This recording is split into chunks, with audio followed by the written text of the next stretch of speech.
Le vent cinglant des Carpates balayait les plaines de Valachie avec une fureur qui semblait annoncer la tempête approchante. Vlad Draculesht chevauchait seul sur la route poussiéreuse menant au château de Targovishte, sa silhouette découpée contre le ciel gris du crépuscule. Ses yeux noirs, endurcis par des années d'exil et de captivité dans les terres ottomanes, scrutaient chaque détail du paysage ravagé. Les tours du château apparaissaient à l'horizon, tels des doigts brisés pointés vers les cieux, leurs murailles marquées par d'anciens incendies et des batailles oubliées. Des bannières déchirées flottaient au vent, symbole d'une gloire enterrée avec son père et son frère. Le trône de Valachie était vide, attendant celui qui oserait le revendiquer, et Vlad savait que ce moment était venu.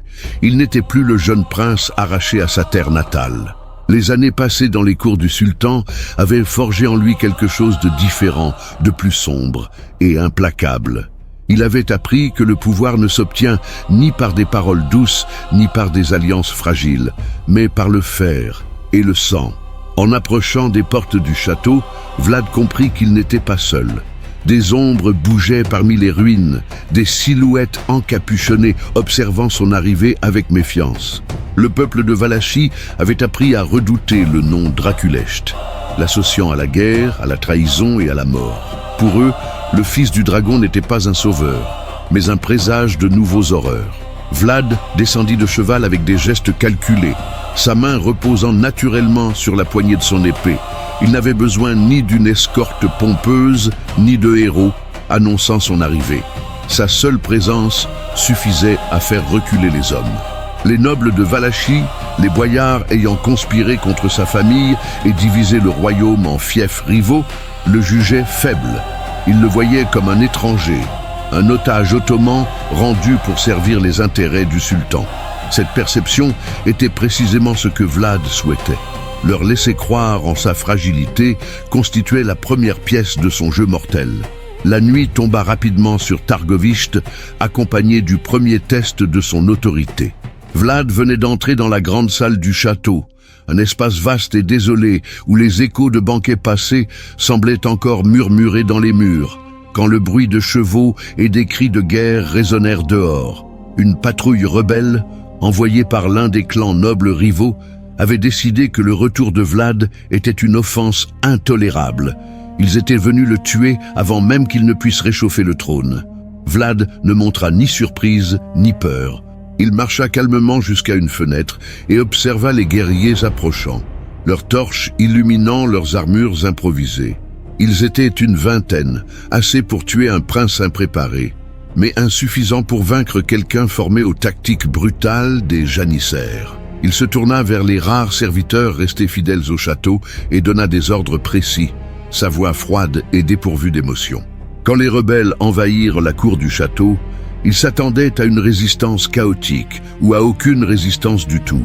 Au lieu de cela, ils furent accueillis par un silence troublant. Les torches qu'ils portaient éclairaient seulement d'anciennes pierres et des ombres vides. C'est alors que les pièges, préparés en quelques minutes par Vlad, se refermèrent sur eux. Des cordes dissimulées renversèrent les premiers cavaliers, les projetant au sol avec fracas. D'autres furent surpris par des flèches tirées depuis des points stratégiques des murailles où Vlad avait posté ses rares archers. La confusion s'installa parmi les assaillants. Et dans ce chaos, Vlad émergea de l'obscurité tel un spectre. Il ne combattait ni avec l'élégance des chevaliers occidentaux, ni avec la fureur incontrôlée des barbares. Sa technique était autre chose, un mélange mortel de précision ottomane et de brutalité innée. Chaque mouvement de son épée avait un but, chaque coup était calculé pour infliger le maximum de dégâts avec le minimum d'efforts. En quelques minutes, la moitié des attaquants étaient morts ou gravement blessés. Les survivants, réalisant avoir gravement sous-estimé leur cible, tentèrent de battre en retraite. Vlad ne le permit pas. Il poursuivit le chef de la patrouille, un noble de second rang ayant tout misé sur cette attaque nocturne, et le désarçonna d'un seul coup. L'homme tomba à genoux, suppliant la clémence, jurant fidélité au nouveau prince. Vlad écouta ses prières en silence, ses yeux noirs étudiant le visage de l'homme comme s'il évaluait la valeur d'une marchandise. Puis, sans un mot, il leva son épée et décapita le rebelle d'un geste net. La tête roula sur le sol de pierre et le corps s'effondra dans une flaque de sang grandissante. Vlad essuya sa lame sur les vêtements du mort et regarda les autres assaillants encore vivants. Il serait épargné, non par pitié, mais pour porter un message clair. Le fils du dragon était de retour, et il n'était plus l'enfant qu'ils avaient connu. Il était bien pire. Alors que les derniers rebelles fuyaient dans l'obscurité, Vlad demeura dans la cour du château, entouré de cadavres et de l'odeur métallique du sang. Pour la première fois depuis des années, il se sentait chez lui. Cette terre avait été souillée par la trahison et la lâcheté d'hommes, plaçant leurs intérêts personnels au-dessus du royaume. Vlad savait que pour restaurer la Valachie, il devait d'abord la purifier.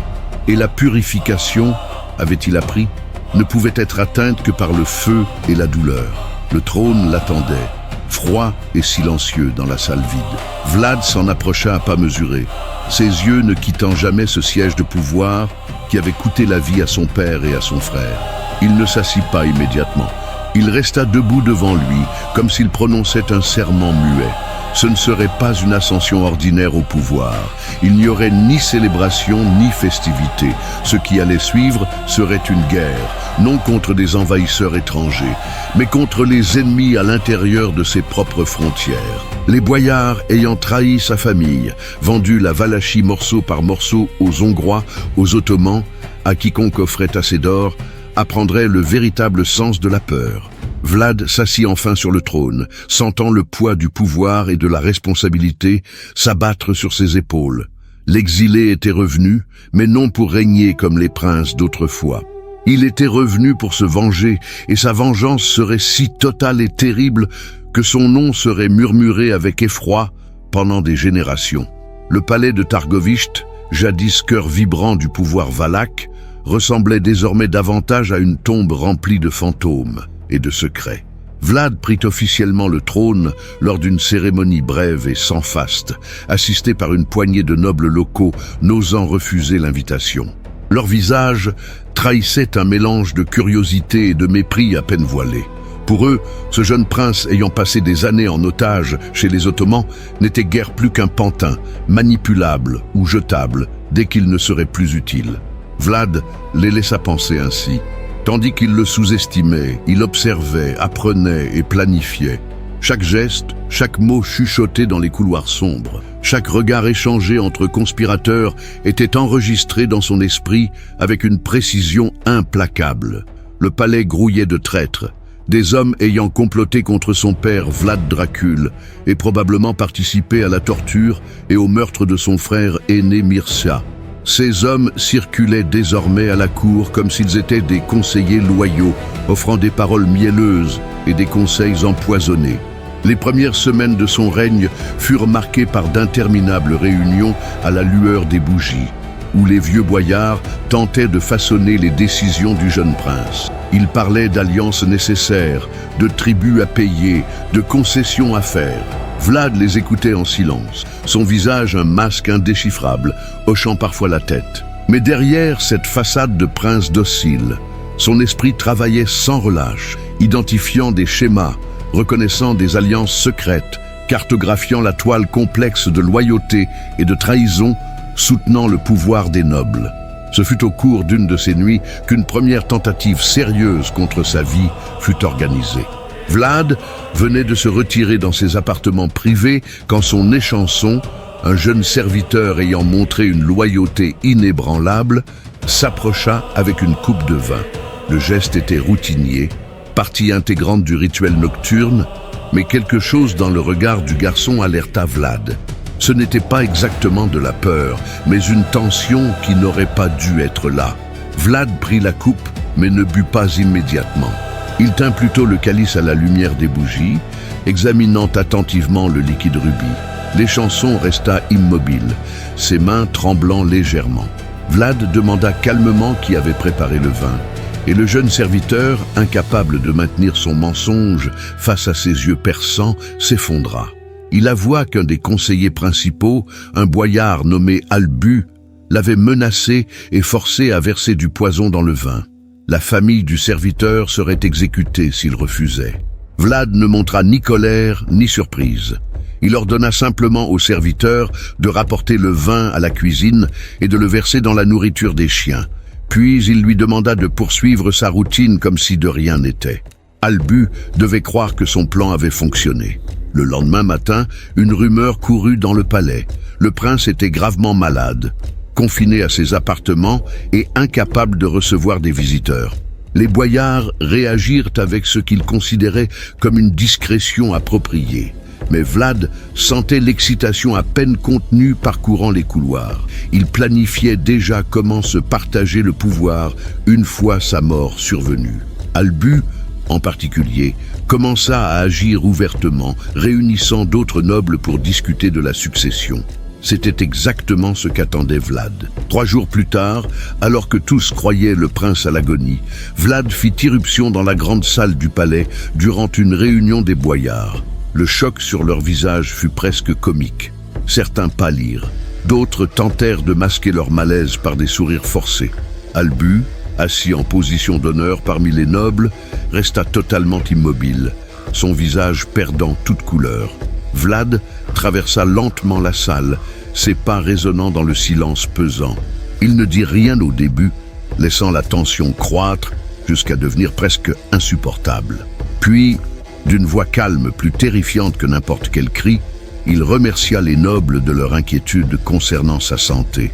Il mentionna incidemment avoir découvert une tentative d'empoisonnement et que les responsables seraient identifiés et punis. Le regard de Vlad se fixa sur Albu, et à cet instant, le boyard sut qu'il était condamné. Des gardes entrèrent et arrêtèrent Albu devant les autres nobles. L'homme protesta, invoqua son rang et ses années de service, mais Vlad le fit taire d'un simple geste. L'exécution serait publique, annonça-t-il, et servirait de rappel que la trahison, aussi soigneusement planifiée soit-elle, serait toujours découverte et punie.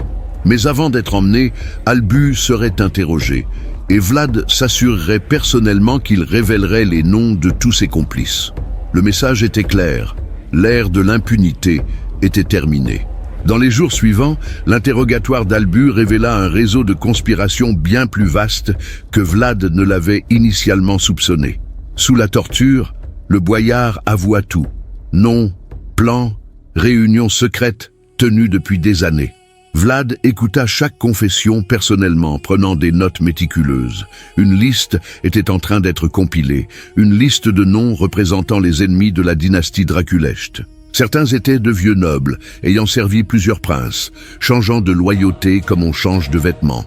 D'autres étaient des figures plus jeunes, ambitieuses, voyant dans l'instabilité de la Valachie une opportunité de s'élever au pouvoir. Tous, sans exception, seraient traités. L'exécution d'Albu eut lieu sur la place centrale de Targovishte, devant une foule composée aussi bien de paysans que de nobles. Vlad insista pour que tous les boyards soient présents, démontrant ainsi que même les plus puissants n'étaient pas au-dessus de la justice du prince. La méthode choisie fut délibérément brutale. Albu fut empalé sur une pique de bois, dressée verticalement sur la place. L'agonie du traître dura des heures, ses cris résonnant dans la ville tel un avertissement sinistre. Vlad assista à l'exécution du début à la fin, son visage un masque d'indifférence. Pour lui, ce n'était pas de la cruauté gratuite, mais une nécessité politique. La peur était un outil, peut-être le plus efficace de tous, et il avait appris des Ottomans que les démonstrations publiques de pouvoir absolu étaient essentielles pour maintenir le contrôle. Quand Albu mourut enfin, Vlad ordonna que le corps reste exposé plusieurs jours, rappel constant du sort réservé aux traîtres. Mais la paranoïa semée par Vlad commença à croître de façon incontrôlable au sein du palais. Les nobles, conscients désormais que le jeune prince n'était pas le pantin qu'ils imaginaient, se mirent à s'espionner mutuellement. De vieilles alliances se défirent, tandis que chaque boyard cherchait à s'assurer de ne pas figurer sur la liste de Vlad. Des messagers étaient interceptés, des lettres lues en secret, et même des conversations banales rapportées aux espions du prince. L'atmosphère à la cour devint étouffante. Chaque ombre cachait une menace potentielle, chaque murmure pouvait être une dénonciation. Vlad cultivait délibérément cet environnement, sachant que les hommes effrayés commettent des erreurs et que les erreurs révèlent les véritables intentions. Il avait de la patience, qualité acquise durant ses années de captivité. Il attendrait, observerait et quand le moment viendrait, il frapperait avec la précision d'un prédateur. La nuit, seul dans ses appartements, Vlad relisait sa liste de noms. Chacun représentait non seulement un individu, mais une famille entière, un réseau d'influence à démanteler. Il savait qu'il ne pouvait pas tous les exécuter d'un seul coup. Cela provoquerait une révolte qu'il n'avait pas encore la force de réprimer. Non, il devait être plus subtil, plus calculateur. Il avait besoin d'un plan éliminant ses ennemis d'une manière si totale et terrifiante que personne n'oserait plus jamais s'opposer à lui. Et lentement, tandis que les bougies brûlaient et que les ombres dansaient sur les murs de pierre, un plan prit forme dans son esprit. Ce serait audacieux, sans précédent par son audace et sa cruauté. Mais Vlad ne voyait pas d'autre choix. La Valachie était pourrie de l'intérieur, infectée par des décennies de trahison et de cupidité. Pour la sauver, il devait d'abord cautériser la plaie, brûler toute la pourriture jusqu'à ce qu'il ne reste que du tissu sain.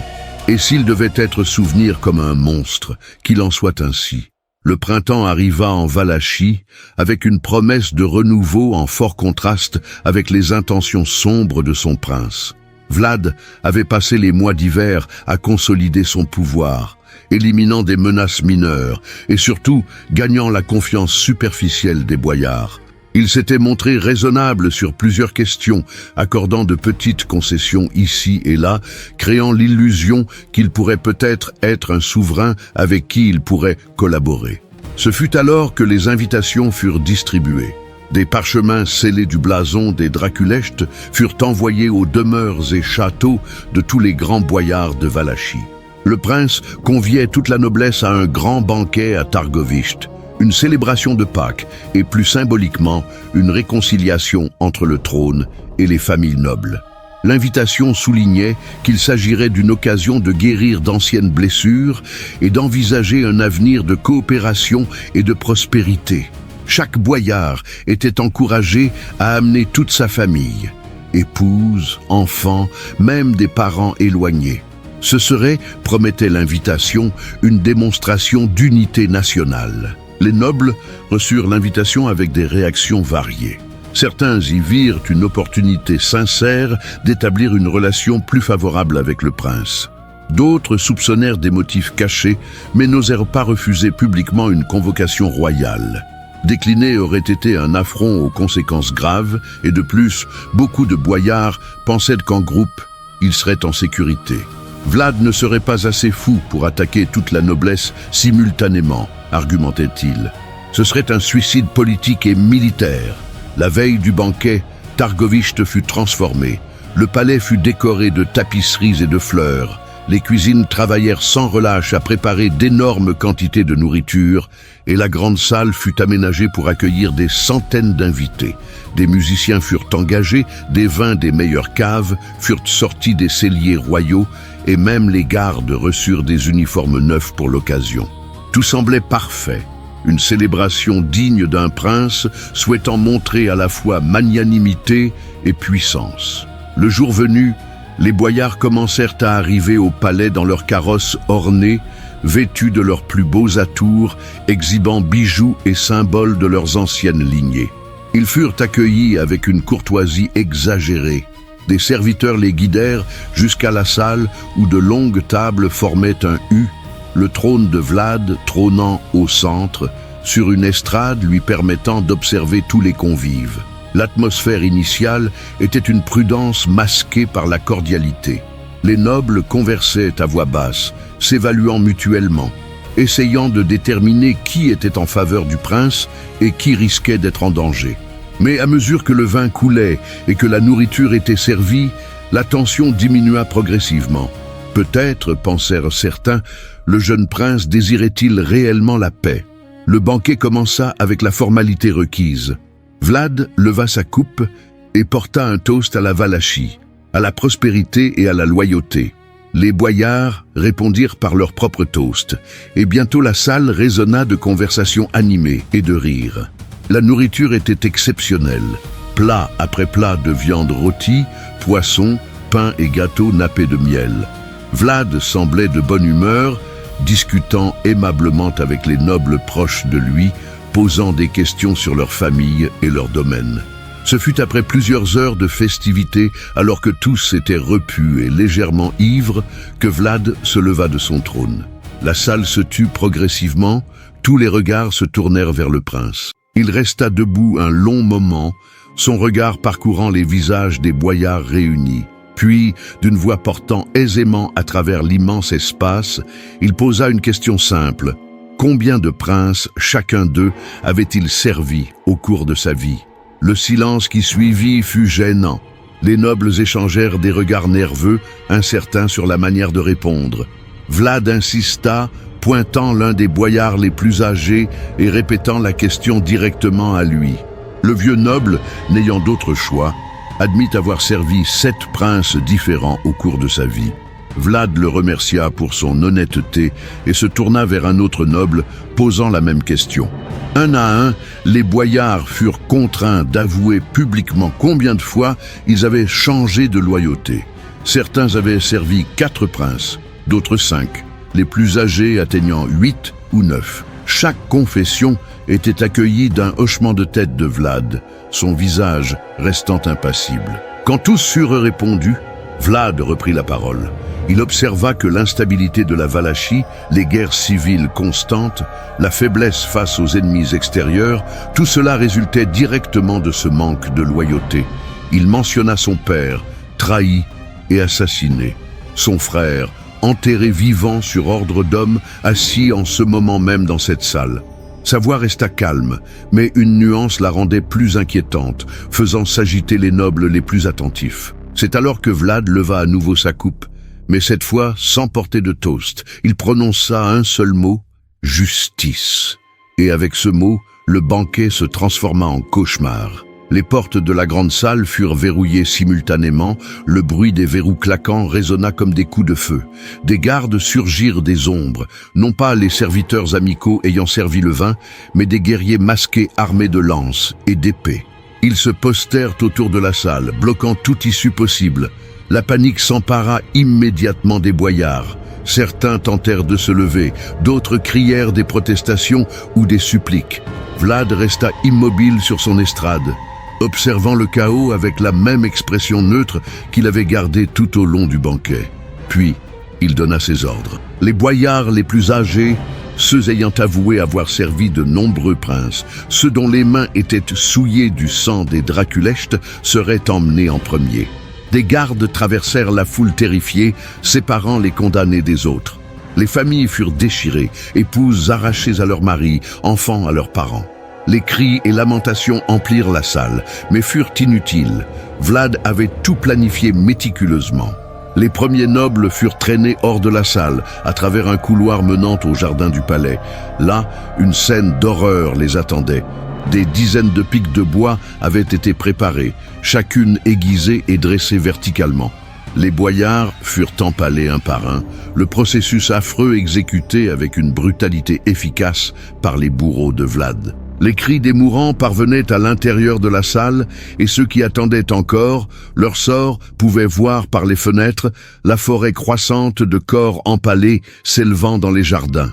L'exécution dura des heures. Vlad resta présent durant tout le processus, supervisant personnellement chaque mort. Il ne manifestait ni plaisir ni répulsion, seulement une détermination froide à voir sa justice accomplie. Certains nobles implorèrent la miséricorde, offrirent des trésors, des terres, voire leur propre vie en échange du salut de leur famille. Vlad les ignora. D'autres tentèrent d'argumenter, citant leurs années de service, leurs contributions à la Valachie.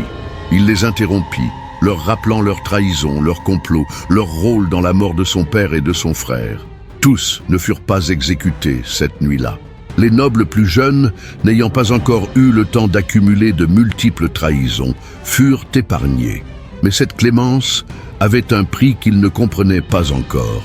Vlad les garda dans la salle, les forçant à assister à l'exécution de leurs pères, oncles et frères aînés. Il voulait qu'ils comprennent pleinement ce qui arrivait à ceux qui trahissaient le trône de Valachie. À l'aube, les jardins du palais avaient été transformés en un champ d'horreur. Des dizaines de corps empalés formaient des rangées macabres, certains agonisant encore, d'autres déjà morts. L'odeur du sang était oppressante et des corbeaux commençaient déjà à tournoyer dans le ciel. Vlad permit enfin aux nobles survivants de quitter la salle. Ils en sortirent chancelants, beaucoup en état de choc, incapables de comprendre pleinement ce qu'ils avaient vu. Mais leur épreuve était loin d'être terminée. Vlad les rassembla dans la cour et annonça qu'ils avaient une nouvelle mission. Ils construiraient sa forteresse. Le soleil venait à peine de se lever quand Vlad ordonna que les nobles survivants du massacre soient rassemblés dans la cour principale du palais. Ils étaient épuisés, traumatisés, leurs beaux vêtements de fête désormais tachés de sang et de boue. Les femmes pleuraient silencieusement en serrant leurs enfants. Les jeunes hommes fixaient le sol d'un regard vide, incapables de digérer la transformation brutale de leur existence au cours des dernières heures. Vlad apparut monté sur son cheval noir, entouré de guerriers fidèles. Il observa la foule de nobles dépouillés de leur arrogance, réduits à des prisonniers terrifiés, et ressentit une satisfaction froide. Ceux-ci étaient les héritiers des familles ayant détruit la Valachie, mettant leurs intérêts mesquins au-dessus de la nation. Désormais, ils apprendraient le véritable sens du service. D'une voix ne tolérant aucune contestation, Vlad annonça leur destin. Ils marcheraient à pied jusqu'aux montagnes des Carpates, jusqu'aux ruines d'une ancienne forteresse appelée Poenari. Là, de leurs propres mains, ils reconstruiraient le château qui deviendrait le nouveau bastion du pouvoir de Vlad. Il n'y aurait ni carrosse, ni serviteurs pour porter leurs affaires, ni aucun confort. Ils marcheraient comme des paysans, travailleraient comme des esclaves, et peut-être, s'ils survivaient, apprendraient-ils l'humilité. La marche commença immédiatement. Des gardes armés encerclèrent le groupe de nobles, s'assurant que personne n'essaierait de fuir ou de rester en arrière. La distance jusqu'à Poenari était considérable, traversant un terrain montagneux et difficile. Pour des gens habitués à voyager dans le confort, ce serait un périple brutal. Vlad n'avait aucune intention de le rendre plus facile. Il chevauchait en tête de la colonne, imposant un rythme punitif, forçant même les plus jeunes et robustes à se surpasser. Les premiers jours de marche furent une épreuve de résistance physique et mentale. Les nobles, surtout les femmes élevées dans le luxe, ressentirent presque immédiatement la fatigue. Leurs chaussures délicates n'étaient pas faites pour de longues marches sur des routes de terre et de pierre. Des ampoules se formèrent, puis éclatèrent, laissant des plaies ouvertes saignant à chaque pas. Les vêtements fins se déchirèrent sur les branches et les rochers, et bientôt les prisonniers ressemblèrent plus à des mendiants qu'à des aristocrates. La nourriture fournie était minimale, du pain dur et de l'eau, juste assez pour les maintenir en vie et capables de marcher. Vlad ne permettait aucun repos prolongé.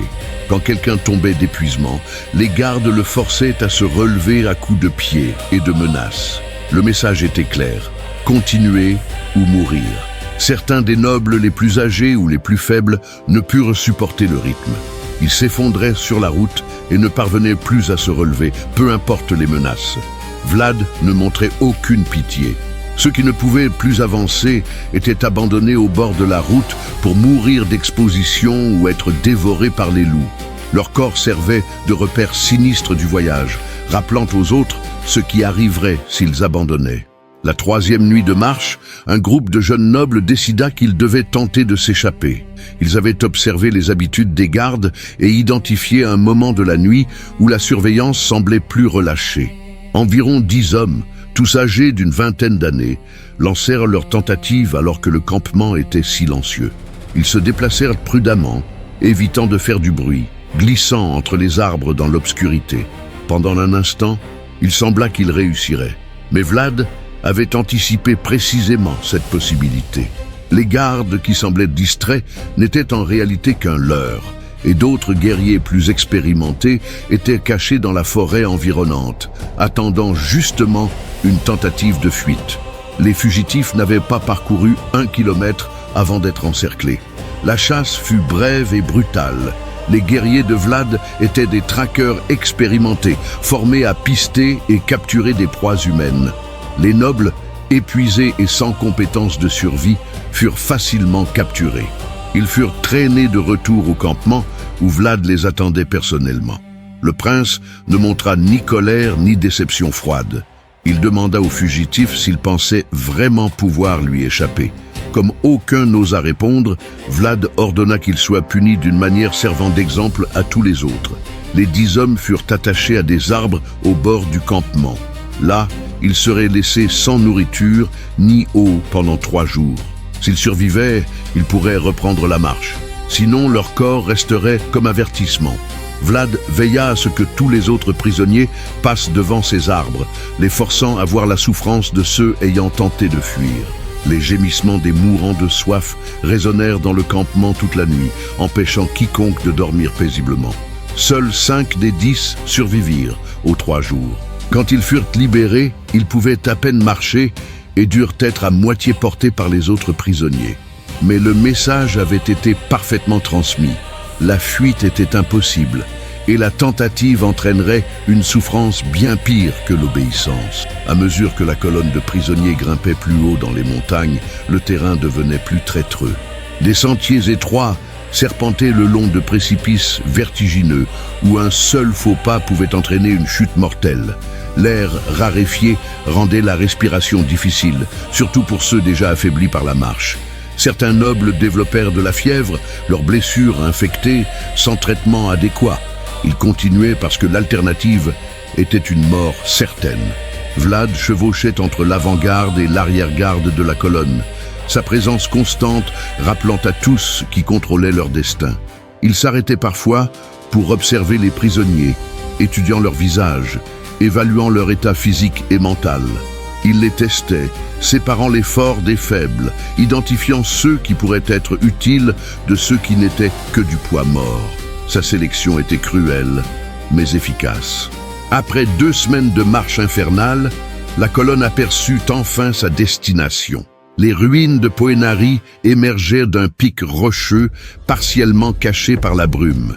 Le château avait été construit des siècles auparavant, mais avait été abandonné et laissé à l'abandon. Les murailles étaient brisées, des tours s'étaient effondrées et la végétation avait commencé à reprendre les structures de pierre. C'était un lieu désolé et effrayant, parfaitement adapté au dessein de Vlad. Les prisonniers regardèrent les ruines avec un désespoir croissant. Ils avaient espéré qu'en atteignant leur but, leur tourment pourrait s'atténuer. Ils comprirent désormais que le pire ne faisait que commencer. Vlad ne leur laissa aucun temps pour se reposer ou se remettre de la marche. Dès leur arrivée, il organisa le travail. Les nobles furent divisés en équipes, chacune responsable d'une partie spécifique de la reconstruction. Certains travailleraient aux fondations, d'autres aux murailles, d'autres encore au transport de pierres et de matériaux. Des outils rudimentaires et lourds furent distribués. Les prisonniers, n'ayant jamais accompli de travail manuel de leur vie, devraient apprendre rapidement ou subir les conséquences. Le travail commença à l'aube du lendemain. Vlad avait établi un système simple. Chaque équipe avait des quotas quotidiens à remplir. Ne pas atteindre ces quotas entraînait une réduction des rations. Répéter cet échec menait à des punitions physiques. Le système visait à extraire le maximum de travail des prisonniers tout en maintenant juste assez de force en eux. Les nobles découvrirent rapidement que le travail de construction en montagne était d'une difficulté brutale. Des pierres pesant des dizaines de kilos devaient être portées en haut de la montagne. Le mortier devait être mélangé à la main. Les murailles devaient être érigées bloc par bloc. Leurs mains, qui autrefois ne tenaient que des coupes de vin et des parchemins, saignaient désormais et formaient des ampoules douloureuses. Leur dos, non habitué à porter du poids, souffrait constamment. Mais ils n'avaient d'autre choix que de continuer. Les semaines devinrent des mois. Lentement, péniblement, le château reprit forme. Les murailles furent reconstruites, les tours érigées, les structures internes restaurées. Chaque pierre posée représentait des heures de labeur agonisant par les nobles asservis. Vlad visitait régulièrement le chantier, inspectant les progrès et s'assurant que ces normes soient respectées. Il n'acceptait aucun travail bâclé. Si un mur n'était pas parfaitement aligné, il était détruit et les responsables forcés de le reconstruire, travaillant toute la nuit sans repos. Beaucoup de prisonniers moururent durant la construction. Certains ne purent simplement pas supporter le labeur épuisant et la dénutrition chronique. D'autres subirent des accidents mortels, tombant d'échafaudage ou écrasés par des pierres. Vlad ne se souciait pas des pertes. Pour lui, les nobles n'étaient que des outils, et les outils cassés étaient remplaçables. Tant qu'il y avait assez de survivants pour terminer le travail, la mort de quelques-uns était acceptable. Mais il y avait une méthode derrière l'apparente folie de Vlad. Il faisait plus que construire une forteresse. Il détruisait complètement l'ancien ordre social de Valachie. Ces nobles, autrefois fiers et puissants, étaient systématiquement humiliés et brisés. Leurs familles, leurs lignées, leurs prétentions à la supériorité, tout était réduit en poussière par le travail forcé. Quand et s'ils étaient un jour libérés, ils ne constitueraient plus une menace. Ils seraient des hommes brisés, incapables de défier l'autorité du prince. La nuit, dans les baraquements misérables, où les prisonniers étaient enfermés, des conversations chuchotées révélaient l'état mental dégradé des nobles. Certains avaient perdu tout espoir, devenant des coquilles vides, accomplissant leurs tâches mécaniquement, attendant seulement la mort. D'autres nourrissaient des fantasmes de vengeance, jurant qu'un jour, Vlad paierait pour chaque humiliation. Mais ce n'était que des paroles vides d'hommes désespérés. La réalité était que Vlad avait complètement gagné. L'ancienne noblesse de Valachie avait été brisée, physiquement et psychologiquement. Et sur ces ruines, Vlad construisait non seulement un château, mais un nouveau type de royaume où seule sa volonté comptait. Alors que Poenari était reconstruite par les nobles asservis et que l'élite traditionnelle de Valachie était effectivement neutralisée, Vlad tourna son attention vers la consolidation de son emprise sur le reste du pays. Il retourna à Targovishte avec un petit contingent de guerriers fidèles, laissant des commandants de confiance superviser les travaux en montagne. Ce qu'il trouva en revenant à la capitale était exactement ce qu'il avait anticipé: confusion, peur et soumission. La nouvelle du massacre des boyards s'était répandue rapidement en Valachie. Des villages entiers tremblaient au récit du banquet devenu abattoir, de la marche forcée des survivants, de la cruauté implacable du nouveau prince. Mais il y avait aussi des rumeurs de familles nobles ayant échappé aux premières épurations, de clans mineurs non invités au banquet ou ayant eu la chance d'être absents ce jour fatidique. Ces survivants représentaient une menace potentielle. Non parce qu'ils étaient nombreux ou puissants, mais parce qu'ils pouvaient servir de point de ralliement pour une résistance future. Vlad décida qu'il n'y aurait aucune résistance future. Il lança une campagne systématique pour éliminer complètement toute trace de l'ancienne aristocratie. Des listes furent compilées de toutes les familles boyardes restantes, peu importe leur insignifiance ou leur éloignement. Des guerriers furent envoyés en raid punitif à travers la Valachie, visitant chaque propriété, chaque manoir, chaque petit château où des nobles résidaient encore. Les ordres étaient simples et brutaux. Les adultes seraient exécutés, les biens confisqués par la couronne, et les jeunes enfants emmenés pour être élevés comme serviteurs loyaux au prince. Il n'y aurait aucune exception, aucune pitié. L'exécution de ces ordres fut menée avec une efficacité méthodique.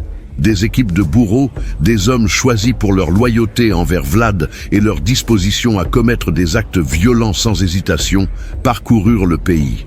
Ils arrivaient aux demeures nobles à l'aube, encerclaient les bâtiments et arrêtaient tous les occupants. Les procès étaient inutiles, la lignée même des accusés était leur condamnation. Les exécutions étaient publiques, menées sur les places centrales des villes et villages les plus proches. Vlad y tenait, comprenant la valeur de la terreur comme outil politique. Il voulait que chaque paysan, chaque marchand, chaque habitant de Valachie soit témoin de ce qui arrivait à ceux appartenant à l'ancien ordre. Mais c'était la méthode d'exécution qui distinguait véritablement Vlad et forgeait sa réputation terrifiante. L'empalement devint sa marque de fabrique, une forme d'exécution si douloureuse et prolongée que la simple menace suffisait à paralyser la résistance. Le processus était horriblement précis. Une pique de bois, soigneusement aiguisée et préparée, était insérée dans le corps de la victime, généralement par l'anus, puis dressée verticalement. Si elle était correctement effectuée, la victime pouvait survivre des heures, parfois même des jours, dans une agonie indescriptible, tandis que son propre poids poussait lentement la pique à travers ses organes internes. Vlad avait perfectionné cette technique durant ses années chez les Ottomans et l'employait désormais avec une fréquence alarmante. Les premiers empalements de masse eurent lieu dans un village appelé Amlach, où une famille de boyards avait tenté de résister à l'arrestation. Ils avaient barricadé leur petit château et juré de se battre jusqu'à la mort. Vlad releva le défi. Il mena personnellement l'attaque, ses forces prenant le château après un bref siège. Tous les défenseurs furent capturés vivants et conduits sur la place du village. Là, devant une foule forcée d'assister, 23 personnes furent empalées, incluant le patriarche de la famille, ses fils adultes et même leurs épouses. Les piques furent dressées en un cercle parfait autour de la place, créant un monument grotesque au pouvoir de Vlad. Les corps furent laissés en place pendant des semaines, pourrissant au soleil, avertissement permanent du sort réservé à la résistance. La nouvelle du massacre d'Amlach se répandit rapidement, et sa répétition dans des dizaines d'autres localités créa un schéma indéniable. Vlad utilisait la terreur non comme une explosion émotionnelle de colère, mais comme une politique délibérée et calculée. Chaque exécution publique, chaque démonstration grotesque de pouvoir absolu visait à transmettre un message clair. S'opposer au prince entraînerait une souffrance au-delà de l'imaginable, et le message fut reçu. Des familles nobles, ayant initialement envisagé de résister, commencèrent à se rendre volontairement, préférant une exécution rapide à l'horreur de l'empalement. Certaines tentèrent de fuir la Valachie entière, cherchant refuge en Hongrie ou en Moldavie. Vlad envoya des assassins à la poursuite des fugitifs, laissant clairement entendre qu'il n'y avait aucune échappatoire à sa justice. Mais le règne de terreur de Vlad ne se limitait pas aux nobles. Il étendit sa brutalité à tout groupe ou individu qu'il percevait comme une menace à l'ordre qu'il établissait. Les criminels, même coupables de délits mineurs, furent empalés publiquement. Mendiants et vagabonds furent rassemblés et exécutés en masse. Vlad affirmant qu'ils étaient des parasites drainant les ressources de l'État. Les marchands accusés de fraude ou de malhonnêteté furent traités avec une sévérité égale. Une histoire particulièrement choquante circula à propos d'un marchand surpris utilisant des pois truqués. Vlad ordonna qu'il soit empalé avec ses propres marchandises forcées dans sa bouche. Une forme de justice poétique illustrant la créativité cruelle du prince. La population de Valachie réagit à ce règne de terreur de diverses manières. Beaucoup vécurent dans une peur constante, respectant méticuleusement toutes les lois et réglementations, aussi arbitraires fussent-elles, craignant qu'une transgression ne mène à une punition horrible. D'autres commencèrent à intérioriser la propagande de Vlad, présentant ses actions comme nécessaires pour rétablir l'ordre et la justice dans un royaume corrompu par des décennies de mauvaise gouvernance et de trahison. Il y avait même ceux qui voyaient Vlad comme une figure quasi messianique, un dirigeant fort, enfin disposé à faire ce qu'il fallait, peu importe la brutalité. Ce qui était indéniable, c'était que la criminalité en Valachie avait drastiquement diminué. Peu de gens osaient voler quand le châtiment pour un simple larcin pouvait être un empalement public. Personne ne songeait à la trahison ou à la conspiration quand le destin des traîtres était exposé sur presque toutes les places. Vlad avait créé, par la peur absolue, une forme perverse d'ordre social. Mais cette terreur eut un coût politique. Les royaumes voisins commencèrent à observer la Valachie avec une inquiétude croissante. Des récits des massacres de Vlad parvenaient au cours de Hongrie, de Moldavie, voire de l'Empire ottoman. Certains souverains le voyaient comme un allié potentiellement utile, un homme prêt à faire ce que d'autres jugeaient impensable. D'autres le considéraient comme un monstre dangereux qu'il faudrait éventuellement contenir. L'Église réagit également avec horreur aux actions de Vlad. Évêques et prêtres envoyèrent des lettres au prince, le suppliant de montrer miséricorde chrétienne. Vlad répondit en invitant un groupe de clercs, particulièrement vocaux à Targovishte, pour une discussion sur la moralité et la gouvernance. À leur arrivée, il les conduisit voir la forêt de piques décorant désormais en permanence les abords de la capitale. Il demanda aux clercs s'ils croyaient que Dieu approuverait de laisser prospérer traîtres et criminels. Quand ils tentèrent d'argumenter sur la compassion et le pardon, Vlad les interrompit. Il demanda combien d'entre eux avaient servi les familles boyardes ayant trahi son père. Le silence embarrassé qui suivit fut une réponse suffisante. Les clercs furent renvoyés sans punition, mais avec un avertissement clair. L'Église pouvait conserver son autorité spirituelle, mais ne devait pas interférer dans les affaires d'État. Alors que l'année 1459 cédait la place à 1460, la transformation de la Valachie était achevée. L'ancienne aristocratie avait été exterminée ou réduite à l'esclavage à Poenari.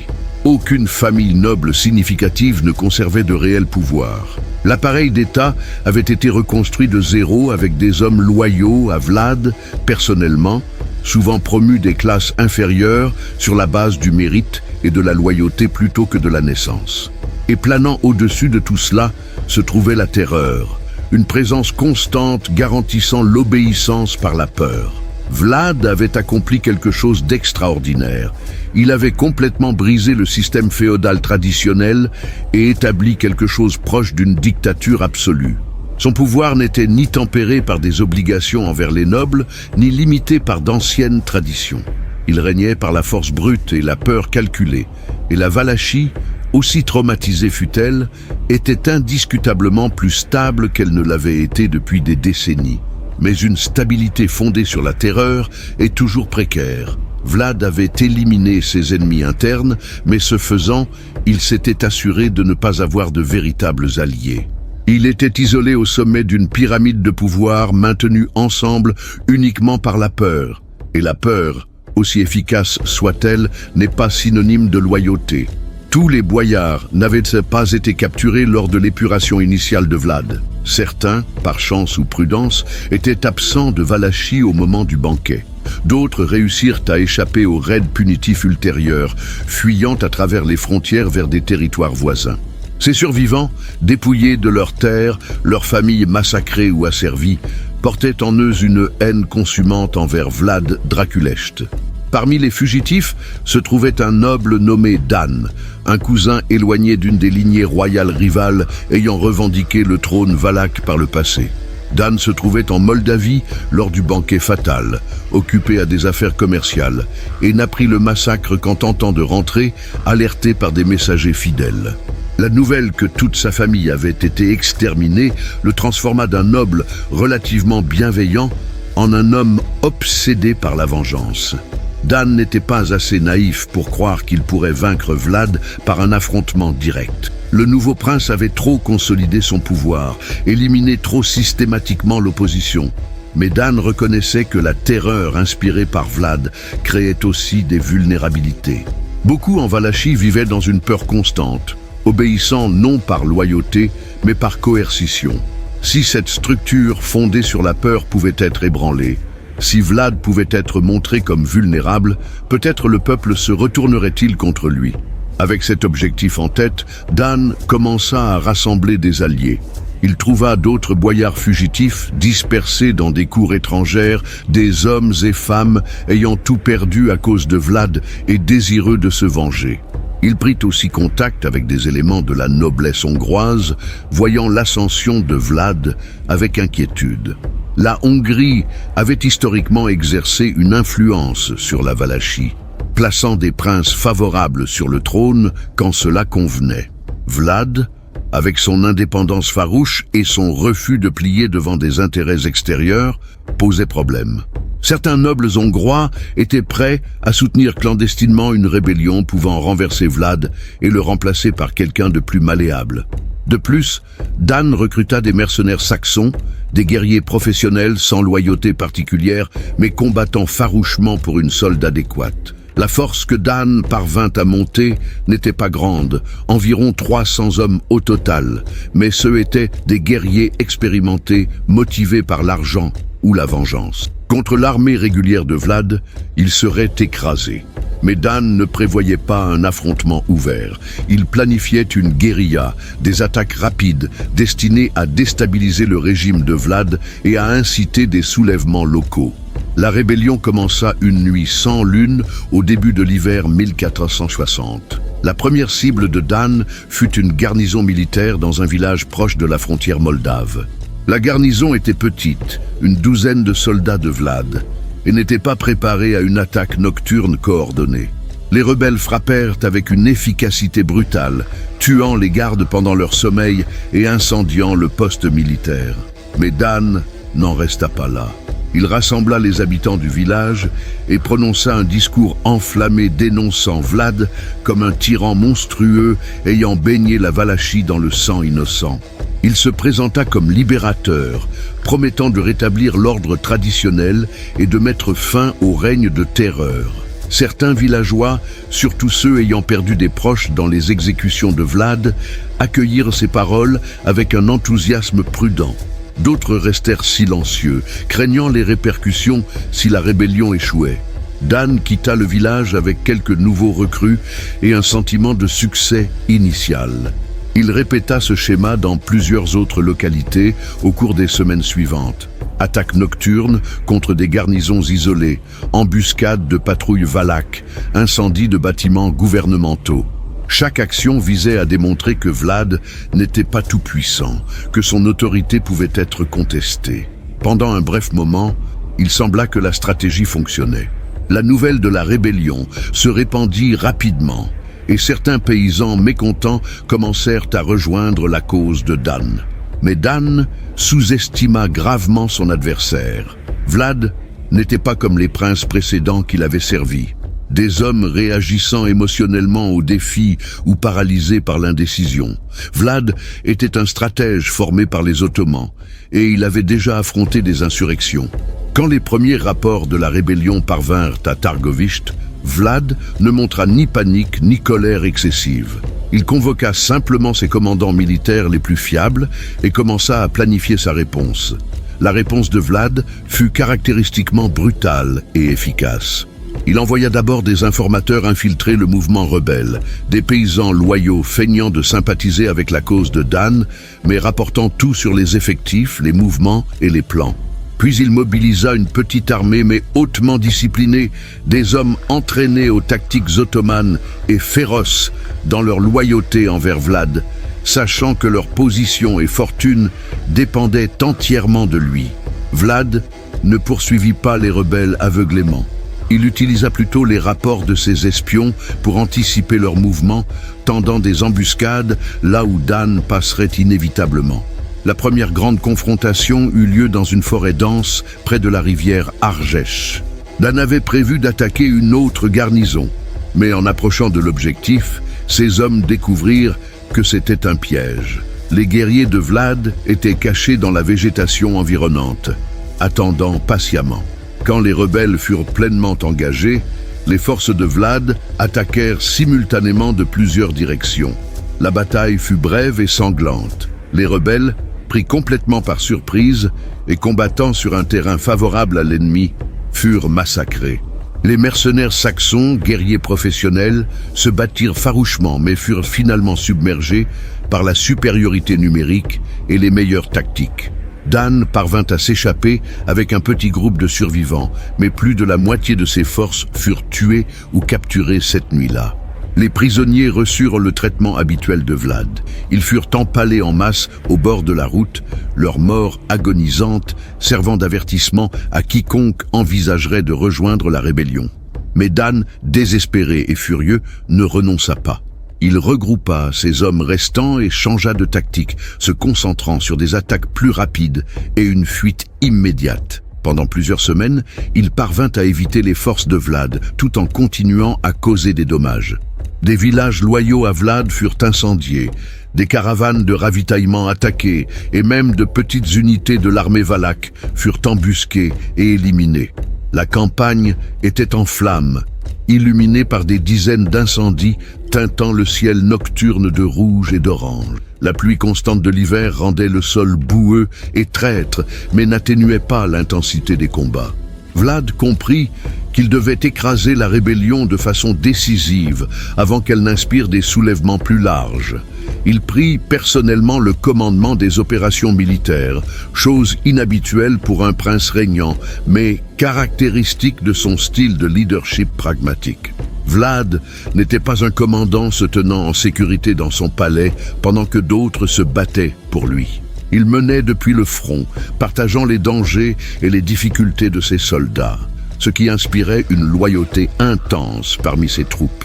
La traque finale de Dan et de ses rebelles dura 3 semaines brutales. Vlad utilisa toutes les tactiques qu'il avait apprises, du pistage systématique à la guerre psychologique. Il brûla des forêts entières pour éliminer les cachettes potentielles, força les villages soupçonnés d'aider les rebelles à fournir des informations sous menace de destruction totale et établit un réseau de patrouilles si dense que tout mouvement rebelle devint presque impossible. Peu à peu, l'étau se resserra autour de Dan. Ses hommes, épuisés, affamés et traqués sans relâche, commencèrent à déserter. Certains tentèrent de se rendre, mais Vlad n'acceptait aucune reddition. Les déserteurs de la rébellion étaient exécutés immédiatement comme exemple. Le message était clair. Il n'y aurait ni échappatoire ni pitié, seulement la victoire totale ou la mort. L'affrontement final eut lieu une nuit de tempête près des montagnes. Dan et ses 23 derniers guerriers s'étaient réfugiés dans une ancienne église en ruine, prévoyant de se reposer avant une ultime tentative de fuite vers la Moldavie par les montagnes. Mais les espions de Vlad avaient suivi leurs traces et les forces valaques encerclèrent silencieusement l'église durant la nuit.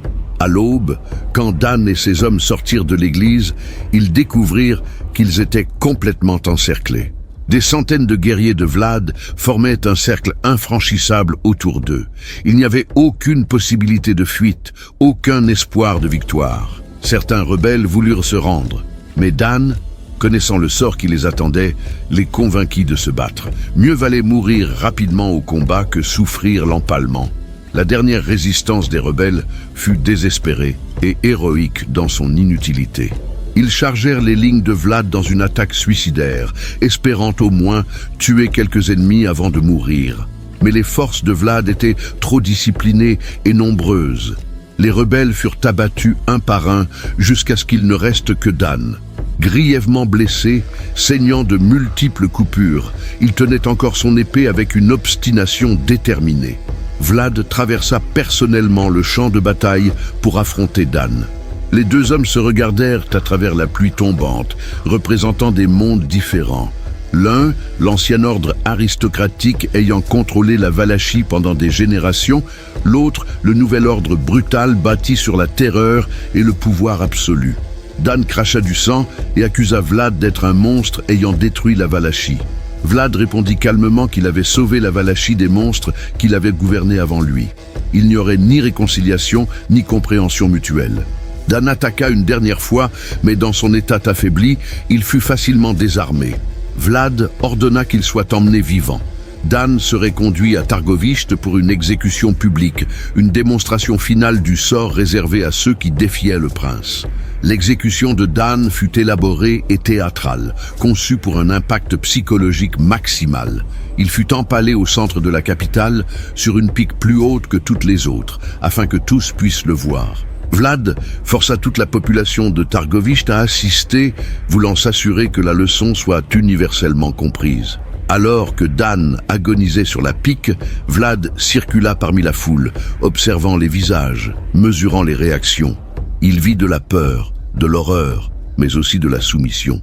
La rébellion avait été si complètement écrasée que toute résistance future semblait impensable. Les villages ayant soutenu Dan furent sévèrement punis. Certains furent entièrement détruits, leurs habitants exécutés ou dispersés. D'autres furent forcés de fournir du travail forcé pour des projets étatiques. Vlad ne faisait aucune distinction entre soutiens actifs et sympathisants passifs. Quiconque n'avait pas activement combattu les rebelles était considéré comme complice.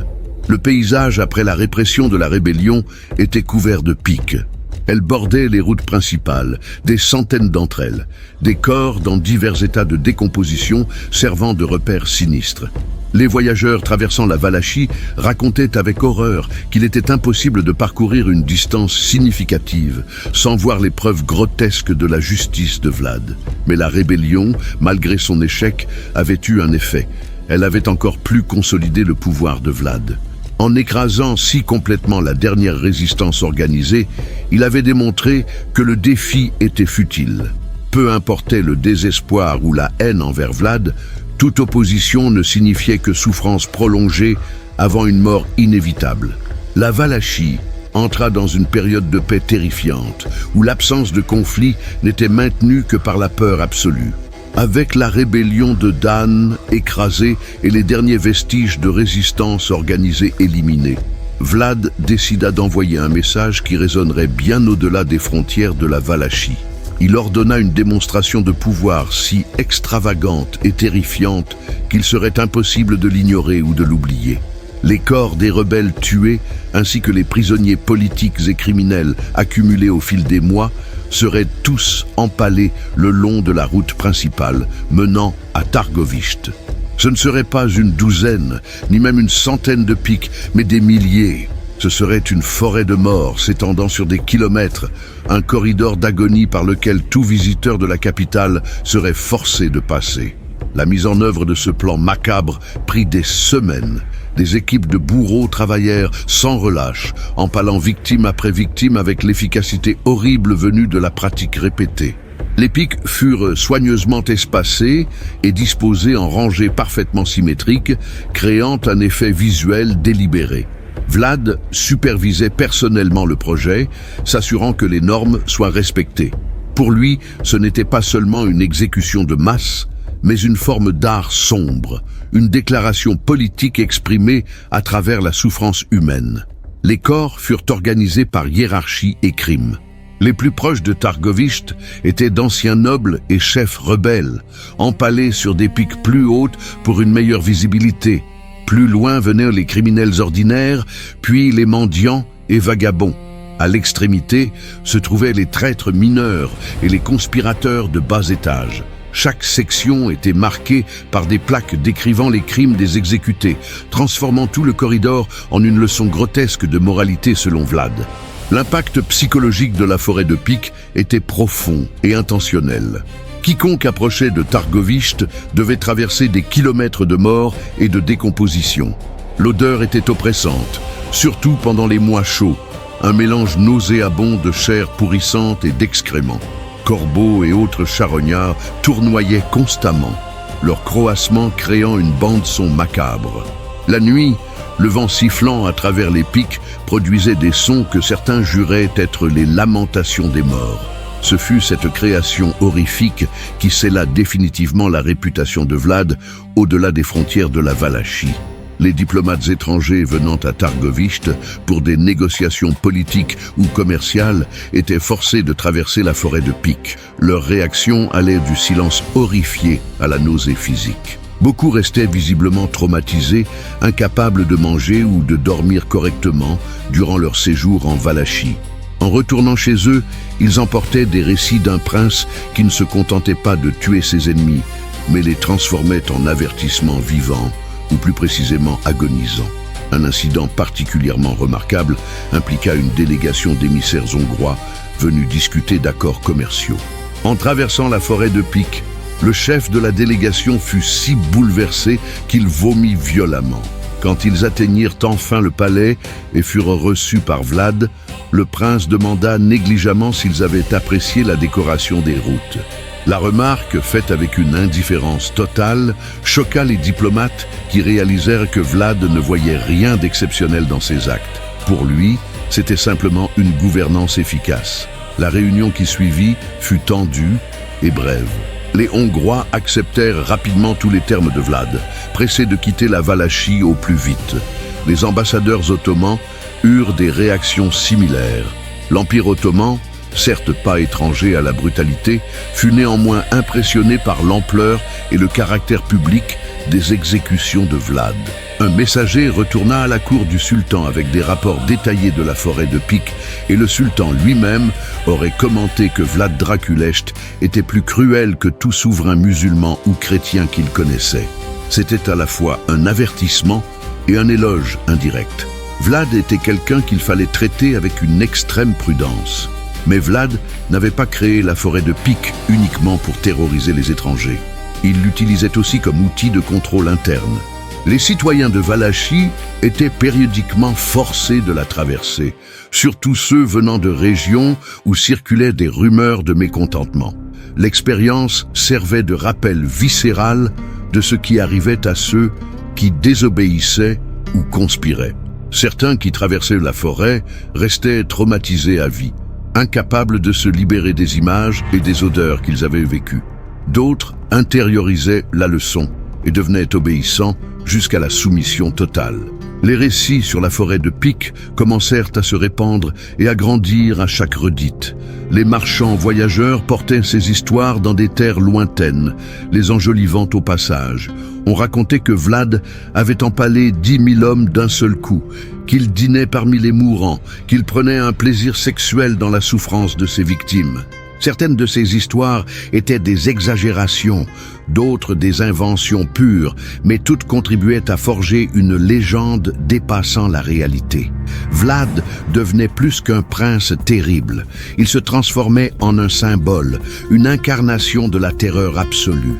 L'Église répondit aux actions de Vlad par des dénonciations de plus en plus virulentes. Des évêques écrivirent au pape, décrivant les atrocités et demandant une intervention. Le pape, inquiet de la situation, mais aussi conscient que Vlad était un rempart utile contre l'expansion ottomane, répondit de façon ambiguë. Il exprima sa préoccupation, mais ne prit aucune mesure concrète. Vlad interpréta cela correctement comme une permission tacite de poursuivre ses politiques. La forêt de Pic resta en place pendant des années. De nouveaux corps y étaient ajoutés périodiquement à mesure que les anciens se décomposaient entièrement. Vlad avait créé un monument permanent à la terreur, une institution en soi. Les enfants ayant grandi en Valachie durant cette période ne connurent jamais un temps sans Pic. Pour eux, c'était simplement une partie normale du paysage, pas plus différente que des arbres ou des pierres. Cette normalisation de l'horreur était peut-être l'aspect le plus troublant de l'héritage de Vlad. En Valachie, l'effet de la forêt de Pic était une soumission presque totale. La criminalité avait été pratiquement éliminée, non par une réforme morale, mais par la peur absolue. Vlad aimait raconter une histoire, probablement apocryphe, mais largement crue, selon laquelle il avait placé une coupe d'or sur une place publique au centre de Targovishte. La coupe resta intacte pendant des mois, personne n'osant la voler malgré sa valeur, sachant que le châtiment serait un empalement immédiat. Pour Vlad, cela démontrait la perfection de son système, l'ordre maintenu par des conséquences absolues et inévitables. Mais il y avait un coût moins visible à ce système de terreur. La société valaque devenait fondamentalement malade. La confiance entre les gens avait été corrodée, car n'importe qui pouvait être un informateur de Vlad. Les familles étaient divisées par des accusations de déloyauté. Les voisins se dénonçaient pour des fautes mineures ou imaginaires.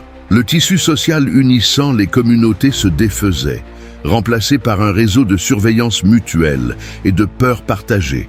L'économie souffrait aussi, bien que de façon subtile.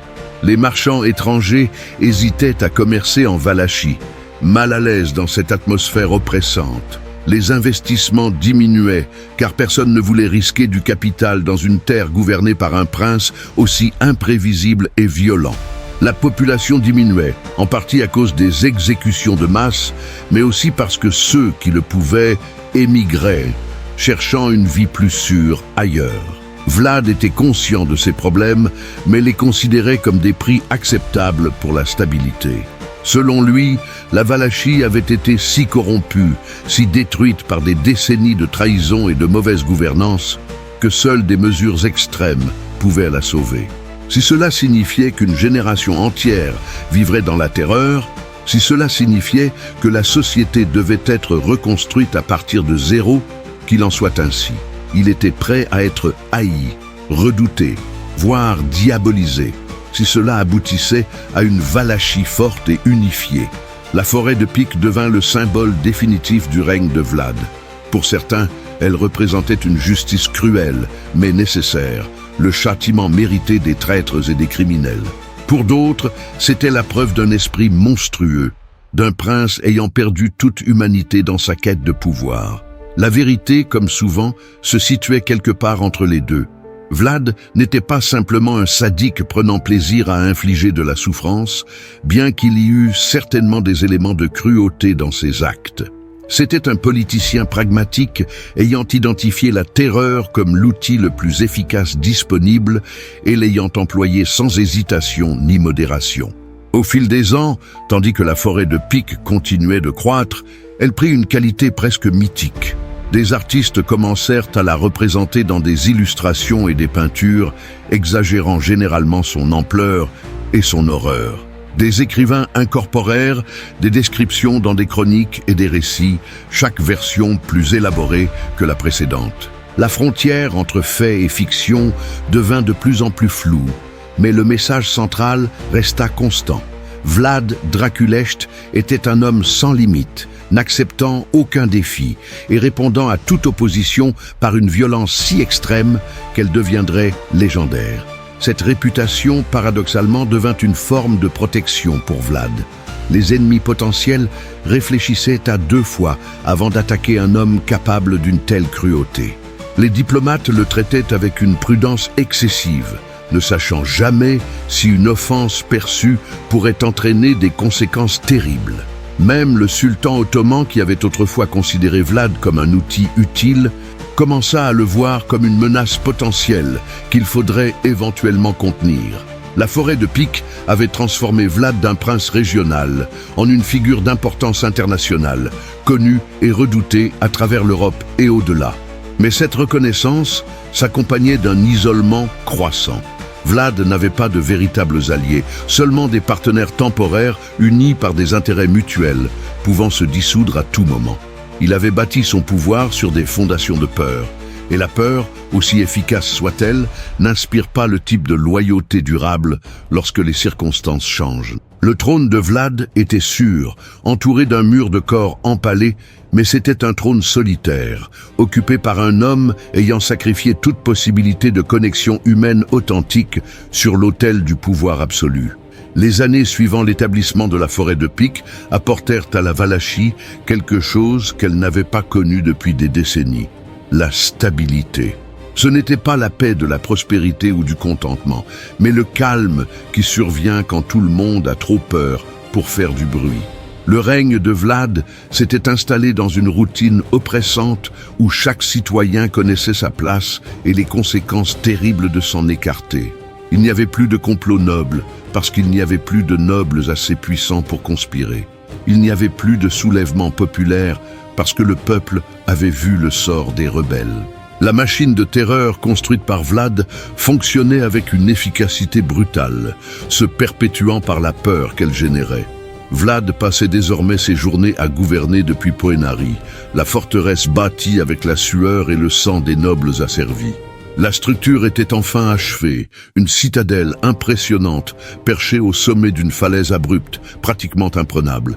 De là, Vlad pouvait voir de vastes étendues de Valachie, son royaume conquis et pacifié par des méthodes ayant choqué même les standards brutaux de l'époque. Mais la vue depuis Poenari, aussi impressionnante fût-elle, ne pouvait cacher certaines réalités troublantes. La Valachie était en paix, oui, mais c'était une paix stérile. La population avait considérablement diminué, perdue dans les exécutions, l'émigration et un taux de natalité effondré à mesure que les familles hésitaient à faire naître des enfants dans un monde aussi incertain et terrifiant. Des champs restaient en friche, faute de main-d'œuvre suffisante, et ceux qui existaient travaillaient juste assez pour éviter le châtiment. Personne ne se surpassait parce qu'il n'y avait aucune récompense pour l'excellence, seulement un châtiment pour l'échec. L'économie fonctionnait, mais n'était pas prospère. Le commerce extérieur avait fortement diminué, les marchands préférant des routes, ne les obligeant pas à traverser la forêt de Pic ou à traiter avec l'atmosphère étouffante d'une dictature fondée sur la terreur. Artisans et érudits émigraient quand ils le pouvaient, cherchant des environnements plus propices à leur métier. La Valachie devenait un marécage culturel et économique, forte uniquement sur le plan militaire, mais déficiente sur presque tous les autres. Vlad était conscient de ses problèmes. Il n'était pas stupide et son intelligence froide reconnaissait les limites de son système. Mais il avait fait un choix fondamental au début de son règne. Privilégier le contrôle absolu et la stabilité par-dessus toutes les autres valeurs. Ce choix avait des coûts, de plus en plus évidents, mais y renoncer aurait signifié admettre une erreur, chose que Vlad n'était pas prêt à faire. Admettre une erreur aurait été montrer une faiblesse, et la faiblesse, dans un système entièrement fondé sur la peur, aurait été fatale. Il continuait donc, maintenant le régime de terreur, même quand ses rendements décroissants devenaient évidents. À l'intérieur du château de Poenari, Vlad menait une existence de plus en plus isolée. Il s'était entouré d'un cercle de conseillers et de gardes loyaux, mais la loyauté maintenue par la peur n'est pas la même que la loyauté véritable. Personne dans son entourage n'osait le contredire ou lui offrir des critiques honnêtes. Les conversations étaient soigneusement calibrées pour éviter quoi que ce soit pouvant être interprété comme un manque de respect ou une insubordination. Le résultat était que Vlad était effectivement seul, entouré de gens mais sans liens humains authentiques. Il n'avait pas d'amis, seulement des serviteurs. Il n'avait pas de conseillers dignes de confiance, seulement des flatteurs. Sa famille avait été tuée ou détruite des années auparavant et il n'avait pas tissé de nouvelles relations pour la remplacer. La nuit, quand le château était silencieux et que les gardes faisaient leur ronde sur les murailles, Vlad restait souvent éveillé, incapable de dormir. Il arpentait les couloirs de pierre, ses pas résonnant dans des espaces vides, et se demandait s'il y avait eu un autre chemin à prendre. Peut-être que s'il avait montré plus de clémence, tenté de construire des alliances au lieu d'éliminer tous les rivaux potentiels, il aurait eu de véritables alliés au lieu de sujets terrifiés. Mais ses pensées étaient rapidement réprimées. La clémence avait été la faiblesse des princes précédents, et tous avaient fini trahis et tués. Vlad avait choisi une voie différente, et bien qu'elle fût solitaire et baignée de sang, c'était une voie où il était encore vivant et au pouvoir. Une nuit en particulier, Vlad descendit dans la grande salle de Poenari, le même espace où il tenait audience et jugement. La salle était vide et obscure, éclairée seulement par quelques torches projetant des ombres dansantes sur les murs de pierre. Au centre se trouvait son trône, une structure imposante en bois sombre, ornée de sculptures représentant des dragons, symbole de sa lignée. Vlad s'approcha lentement du trône et resta longtemps debout devant lui. Il se souvint de la première fois qu'il s'était assis sur ce siège de pouvoir, des années auparavant à Targovishte, lorsqu'il était revenu d'exil déterminé à venger sa famille et à reprendre ce qui lui revenait de droit. Il avait alors imaginé que monter sur le trône lui apporterait un sentiment d'accomplissement, de destin accompli. Mais la réalité était bien plus complexe et ambiguë. Le trône n'avait apporté ni bonheur ni satisfaction, seulement une responsabilité écrasante et un isolement croissant. Il s'assit lentement, sentant le poids familier du siège, et regarda autour de la salle vide. Les murs de pierre n'offraient ni réponse, ni réconfort. Les bannières suspendues restaient immobiles dans l'air sans vent. Le silence était absolu, rompu seulement par le crépitement occasionnel des torches. C'était le résultat d'années de lutte, de trahison, de massacres et de terreur. Une salle vide, un trône solitaire, et un homme ayant tout conquis mais perdu quelque chose d'essentiel en chemin. Vlad pensa aux nobles qu'il avait exécutés, surtout ceux du banquet initial. Il se souvenait de leur visage, de la transformation de l'arrogance en peur, puis en désespoir final. Il se souvenait de Dan, le chef rebelle, agonisant sur la pique la plus haute à Targovishte, l'accusant d'être un monstre. Il se souvenait de chaque décision brutale, de chaque exécution ordonnée, de chaque village incendié. Ces souvenirs ne le tourmentaient pas exactement, mais ils l'accompagnaient, un catalogue mental de violence définissant son règne. Était-ce nécessaire, se demandait-il. Chaque mort, chaque démonstration de cruauté, chaque acte de terreur. Vlad se disait que oui, que la Valachie avait été si corrompue que seules des mesures extrêmes pouvaient la sauver.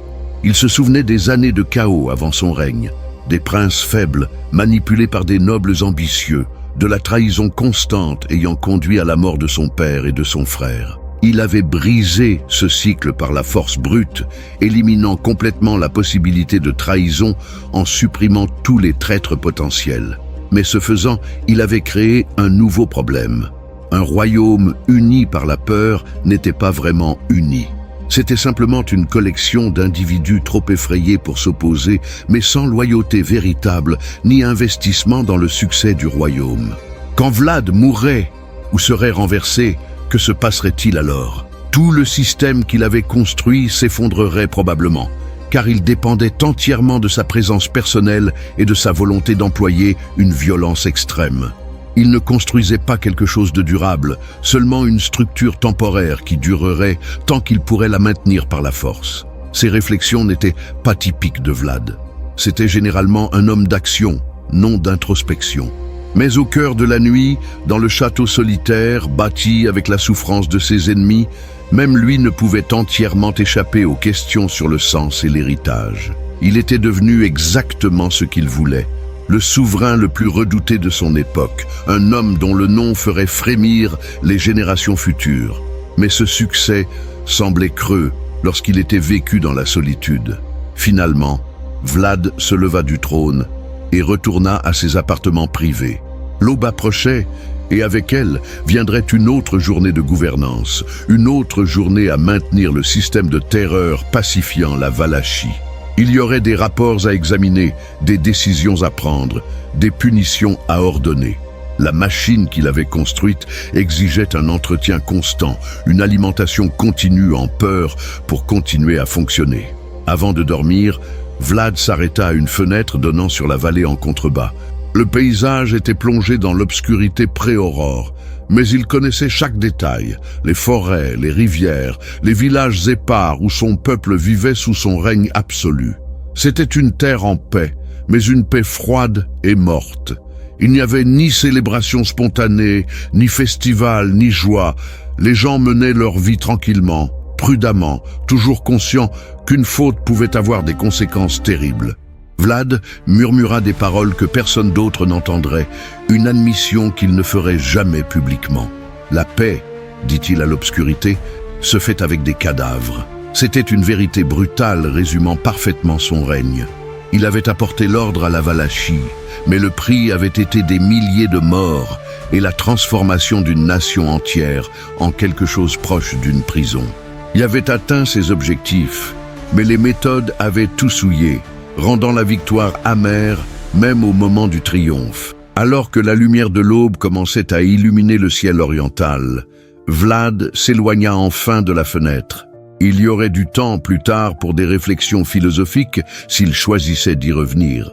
Pour l'instant, il avait un royaume à gouverner, et ce gouvernement exigeait une vigilance constante. La terreur devait être maintenue, la peur cultivée, le pouvoir démontré à répétition pour garantir une obéissance continue. C'était un travail sans fin, une prison qu'il s'était construite à lui-même, aussi sûrement qu'il avait emprisonné son peuple.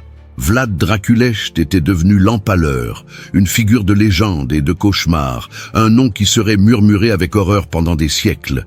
Il avait conquis son trône et le conservait par une violence incomparable. Mais assis sur ce trône, entouré du silence après le sang, il était profondément, complètement seul. Tel était le prix du pouvoir absolu, découvrit-il. On pouvait tout avoir et ne possédait pourtant rien qui comptait vraiment. La guerre secrète contre les boyards avait été remportée si complètement qu'aucun ennemi ne subsistait. Et en l'absence d'ennemis, Vlad découvrit qu'il n'y avait que le vide, le silence d'une victoire ayant coûté bien plus qu'il n'avait anticipé. Si vous avez aimé cette histoire, abonnez-vous à la chaîne, likez et laissez votre commentaire. C'est la chaîne Imperadores. À la prochaine.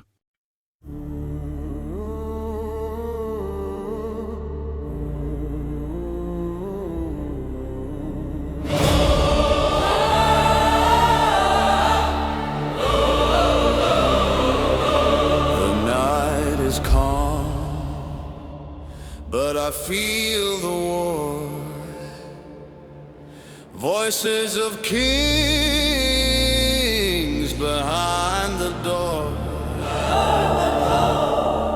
Every step I take shakes the ground. In the silence, shadows wear the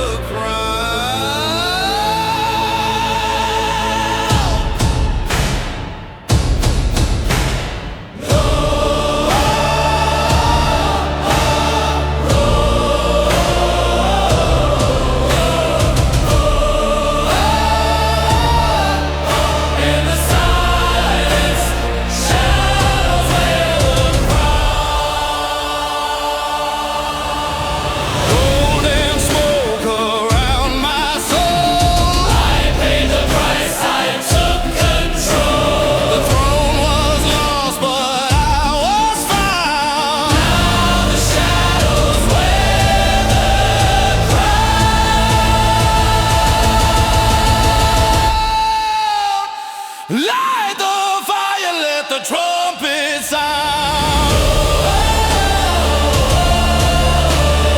Power rises when the sun goes down. They can break the man, but not the sound.